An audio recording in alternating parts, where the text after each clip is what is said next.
Turma do propósito, e aí meu amado irmão, Jeremias capítulo 12, um capítulo da Bíblia por dia, orar todos os dias e viver 2026 como se fosse o último ano das nossas vidas, são os objetivos do nosso grupo propósito. No capítulo 12, Jeremias levanta a mais perturbadora de todas as questões: por que o mal prospera? Por que pessoas más, que não temem ao Senhor, que não respeitam o próximo, parecem ter amplo sucesso, parecem ter êxito em tudo? Não há como pensar nessa situação e não citar o que vivemos há poucos anos, a pandemia. Você com certeza conheceu gente boa que partiu aparentemente cedo. Pessoas boas, tementes a Deus, que respeitavam o próximo, que viviam bem em família. Enquanto muitos perversos que nós temos conhecimento, por causa da grande mídia, por causa de todos esses meios rápidos de comunicação, pessoas que faziam e continuam até hoje fazendo mal, sequer ficaram doentes. E vem essa pergunta: por que coisas boas acontecem com a gente má e coisas ruins acontecem com a gente boa de Deus? Por que o ímpio prospera? Jeremias levanta essa questão no capítulo 12, a partir do versículo 1. Ele já fala para Deus: olha, Senhor, eu sei que ao levantar essa questão, o Senhor vai me mostrar que o Senhor tem razão, mas eu preciso perguntar, tá assim na Bíblia, a linguagem de hoje. Eu preciso fazer algumas perguntas sobre a tua justiça. Por que os maus ficam ricos? Por que os desonestos conseguem sucesso? E por que Jeremias está dizendo isso? Vamos lembrar que no capítulo anterior, capítulo 11, o Senhor mostrou para ele que o povo de Anatote queria matá-lo. O povo queria destruí-lo. Ali uma nação próxima à sua cidade natal, e aquilo revolta, aquilo deixa chateado. E ele pergunta por que o perverso prospera. E a resposta do Senhor é interessante. O Senhor não vem passar a mão sobre a cabeça de Jeremias e dizer: calma, deixa isso não vai acontecer, isso é coisa da sua cabeça, é paranoia. Não, Deus diz para ele o seguinte: você está se cansando com os homens a pé, como é que você vai competir com os cavalos? É o que está lá no versículo de número 5, se te fadigas correndo com homens que vão a pé, como poderás competir com os que vão a cavalo? Se em terra de paz não te sentes seguro, o que farás nas florestas do Jordão? O que ele está se referindo ao que haveria de acontecer com o povo. Deus está dizendo para Jeremias: vem dias piores. Então, para você que está sofrendo, meu irmão, indignado com a aparente injustiça que você contempla, eu quero dizer para você o seguinte: amanhã pode piorar. Pode piorar. Amanhã as coisas podem ainda ficar pior. Aí você pode pensar assim: pastor, mas o senhor está nos dando uma palavra de desesperança? Não. Eu continuo exortando você a ter esperança naquilo que realmente pode salvar. Não coloque sua esperança no homem, não coloque na sua sabedoria, não coloque na sua riqueza, não coloque na sua força. Coloque a sua esperança tão somente no Senhor. Porque se você confiar somente no Senhor, meu irmão, pode ter certeza.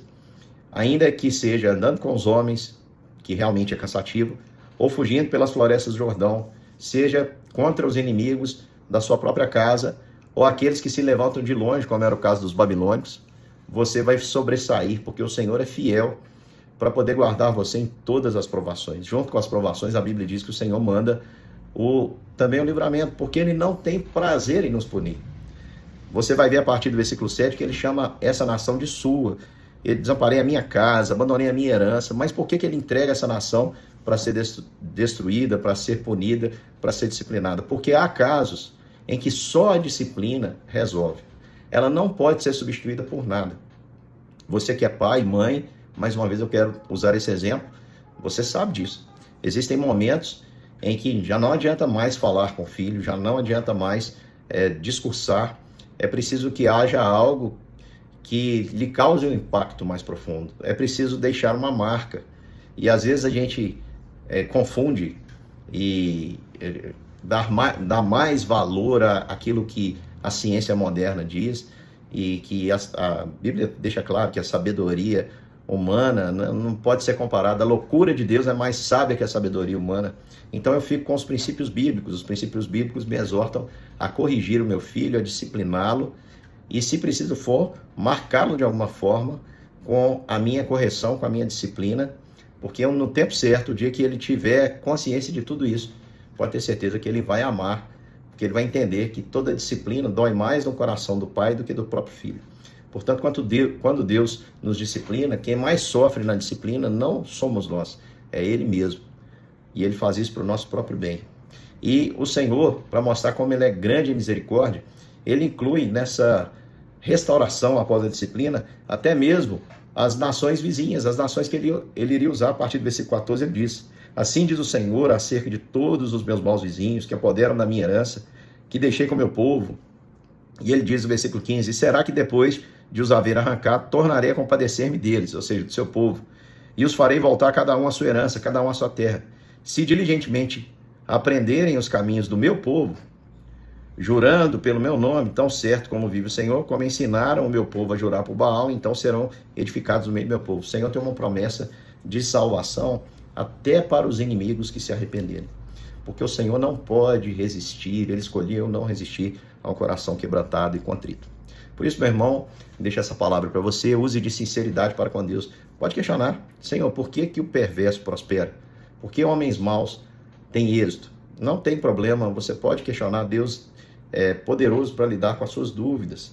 Mas saiba de uma coisa, ele tem suas razões e ele não é obrigado a te mostrá-las, a mostrar para você essas razões. Ele sabe o que ele faz, ele é Deus. Lembre-se de que todas as provações são um treinamento. Não desanime, meu irmão. Você está sendo provado, se prepare, porque amanhã a situação pode ficar pior.